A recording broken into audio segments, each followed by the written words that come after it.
நமது தமிழக முதலமைச்சரை அப்பா என்று அழைத்த முதல் இடம் இந்த விருதுநகர் மாவட்டம் சூளக்கரையில அன்னை சத்திய ஆதரவற்றோர் குழந்தைகள் மையத்துல தான் நம்ம முதலமைச்சரை முதல்ல அப்பான்னு கூப்பிட்டாங்க.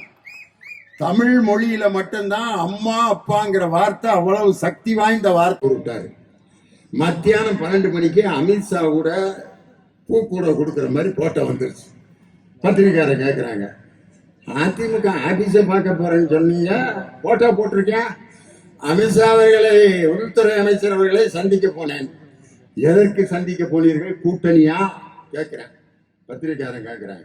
கூட்டணி என்ற அதெல்லாம் ஒண்ணும் இல்ல, தமிழ்நாட்டு பிரச்சனைகளை பேச போயிருக்கிறான். என்ன நடந்திருக்கு தெரியுமா? அப்ப உள்ள என்ன நடந்திருக்க? நல்ல வேலை கூவத்தூர்ல நடந்ததை வீடியோல பார்த்ததுனால நம்ம தெரிஞ்சுக்கிட்டோம். ஆனா அமித்ஷா ரூமுக்குள்ள என்ன நடந்துச்சுங்கிறத எவனும் வீடியோ எடுக்க முடியுமா? உள்துறை அமைச்சர் என்ன நடந்திருக்குன்னு இப்ப நான் சொல்லவா? क्या बोलता है Edappadi पळनिसामी? What are you doing in Tamil Nadu? Chami, rascal. I have noted all your criminal affairs.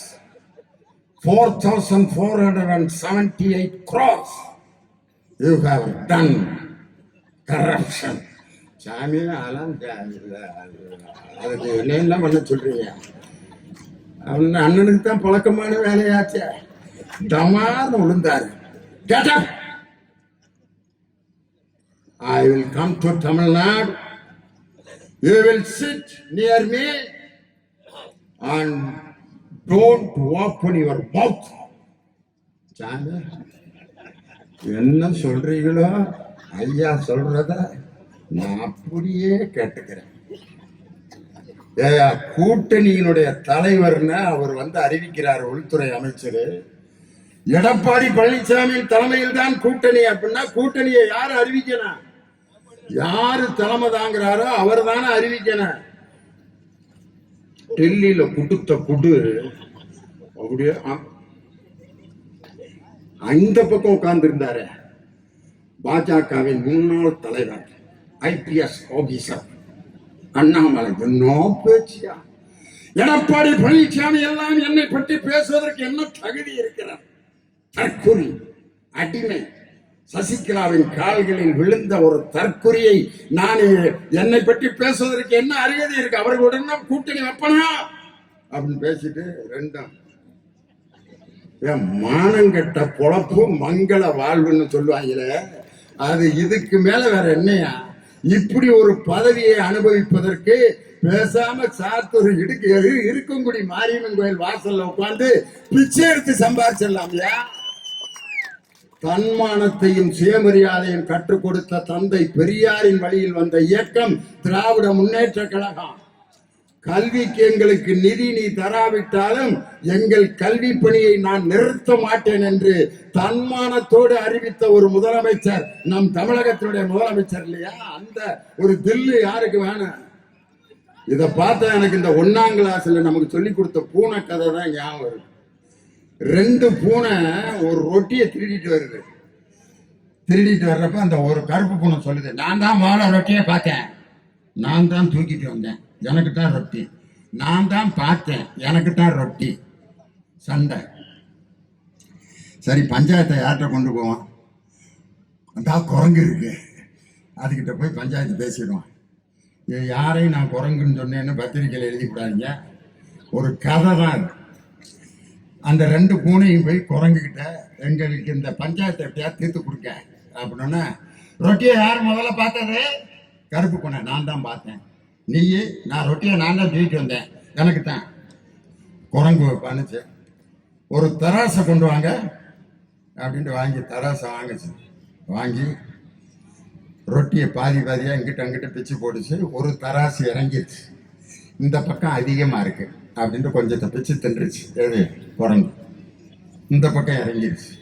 இந்த பக்கம் அதிகமா இருக்கு, பிச்சு தின்றுச்சு. அப்புறம் இங்கிட்ட இறங்கிடுச்சு. இங்கிட்ட அதிகமா இருக்க, பிச்சு தின்றுச்சு. இங்கிட்ட இறங்கிடுச்சு. ரொட்டியே காலி ஆயிடுச்சு.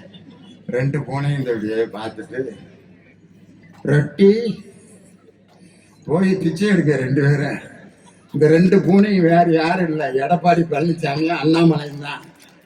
நடுவுல பங்கு வச்ச குரங்கு யாரு? குரங்குன்னு சொல்ல ஒரு உதாரணத்துக்கு சொல்றேன், உள்துறை அமைச்சர் ஐயா ரெண்டு பேரையும் பொட்டியார் ஆகுறதுக்கு தான் இங்க வந்திருக்காரு.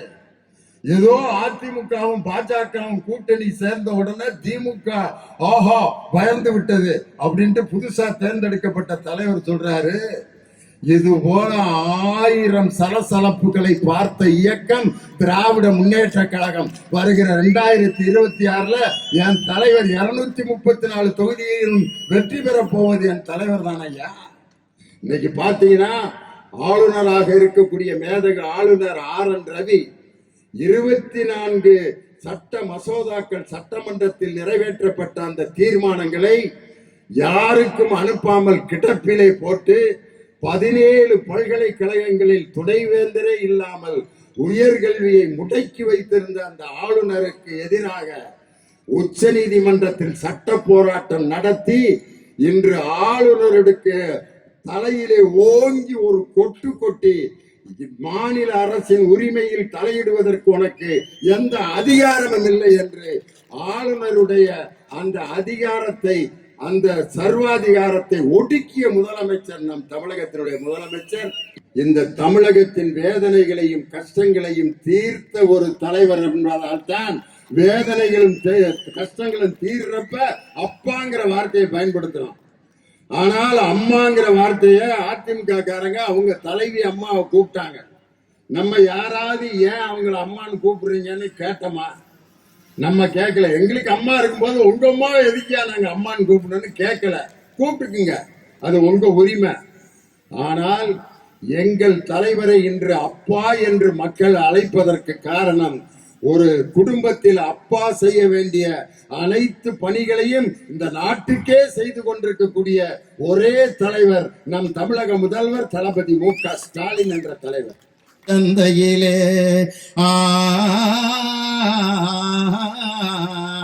பொதிய ஏத்தி வண்டியிலே பொள்ளாச்சி சந்தையிலே விருதுநகர் வியாபாரிக்கு செல்ல கண்ணு, நீ வித்து போட்டு பணத்தை என்ன செல்ல கண்ணு.